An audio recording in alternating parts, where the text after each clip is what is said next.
If you don't want to be like everyone else, then you have to make the sacrifices others aren't willing to make. That was the advice given to our source early on in his career, and it's absolutely the foundation of what we're going to unpack today. So, welcome to this explainer.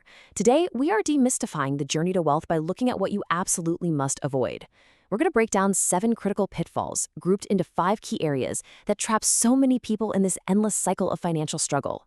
But more importantly, we're going to look at exactly how you can escape them. Okay, let's dive into this roadmap. We've got 1. The wealth illusion. 2. The power of delegation. 3. Filtering the noise. 4. The ego trap. And 5. Expanding your comfort zone. Let's get right into it. Section 1. The wealth illusion, where we focus on skills and equity. Because let's face it, society has a massive misunderstanding of what the very beginning stages of building wealth actually look like. Imagine for a second you're offered a pretty boring but highly paid job. The cash comes in fast, your friends think you're absolutely killing it, and hey, your parents are proud. That's path A. But over time, your earning potential just hits a hard ceiling. It plateaus. Now, look at path B. You take a challenging, lower-paying job. You might really struggle to pay bills at first, and people might even think you're falling behind. But in path B, you are prioritizing 2 absolutely vital things: skills and equity. The source material highlights a really great example of this, choosing a grueling carpentry apprenticeship over easy money simply to learn high-income skills. By treating your career like you're building this Swiss Army knife of valuable abilities, your earning potential eventually goes through the roof. So the crucial point here is how those skills actually translate into true wealth, which brings us to sweat equity. When you possess a highly sought-after skill set, we're talking modern online marketing, video editing, coding, things like that, you don't always need money to buy into a business. You can actually earn a percentage of the profits through your immense value and sheer hard work. By focusing on becoming incredibly skilled first, you make it almost impossible to ever be broke again. Why? Because you yourself become your greatest, most recession-proof asset.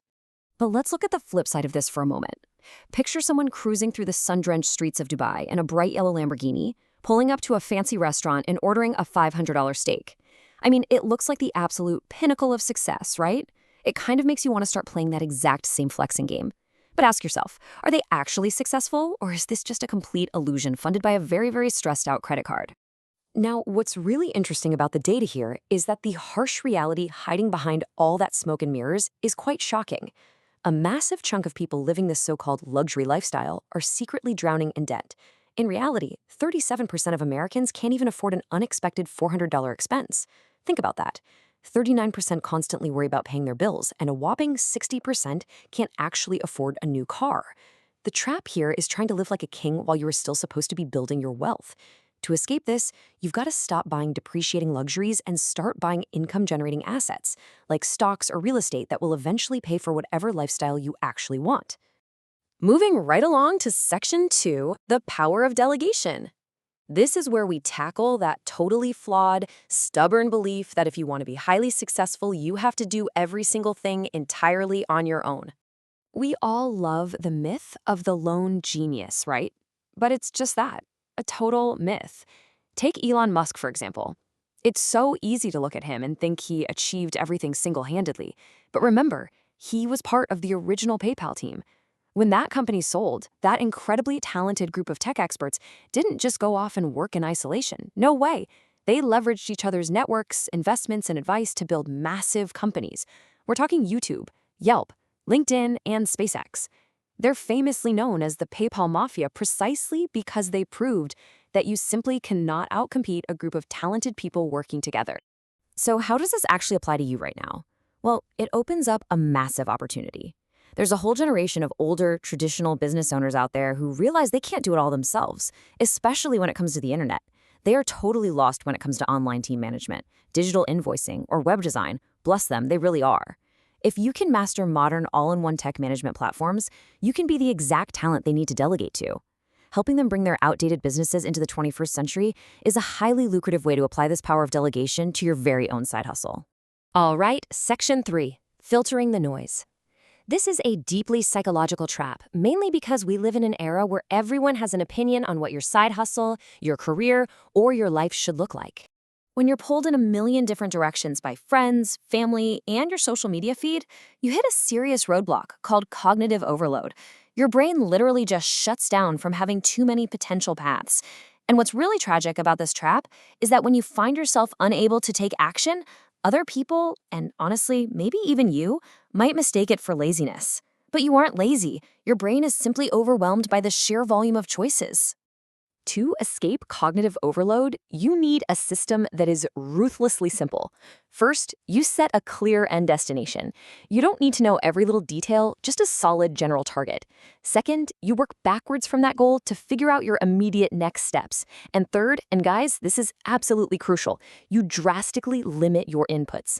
Cut out the general opinions of the masses and only seek advice from experts or mentors who have actually succeeded in your specific field.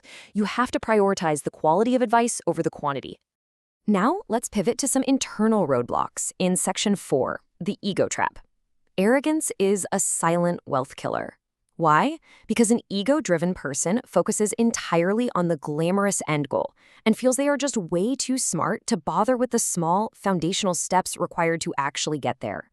Arrogance effectively blinds you. It makes you completely forget the iceberg principle. Look, no matter how smart you think you are, your current knowledge is just the visible tip of the iceberg. True wealth requires the humility to realize that a massive, crucial chunk of knowledge remains completely hidden beneath the surface, and you need to constantly learn from others to uncover it. If you walk around thinking you already know it all, your growth stops immediately. And a massive symptom of this ego trap is making excuses. There's this profound Chinese proverb that just perfectly captures how dangerous the blame game is. It goes, "The man who blames others has a long way on his journey to go. The man who blames himself is halfway there. The man who blames no one has already arrived." Whether you're blaming the economy, the system, your boss, or a lack of opportunities, these small instances of blame grow into a deeply ingrained habit that actively prevents you from succeeding. And this brilliantly illustrates the choice you have to make every single day when facing a setback. You can either pick up the magnifying glass or the mirror. The magnifying glass hyperfocuses on other people and external systems. It's always looking for a place to pass the blame. But picking up the mirror, that means you focus entirely on your own thoughts, your own actions, and what you can actually control. Make no mistake, true wealth builders exclusively use the mirror. That brings us to our final section, Section 5, expanding your comfort zone. This is arguably the ultimate wealth killer, staying completely static in a self-imposed prison of safety and security. We all know it's incredibly difficult to take risks, right? And the stats totally back this up. Over 50% of Brits, for example, report never leaving their comfort zone. But here is the real tragedy. 45% of them are terrified that they will one day deeply regret it. The human mind is hardwired to seek safety for sure, but staying in that unbroken circle means missing out on literally every life-changing opportunity out there. Let's move to and see how this builds in real life.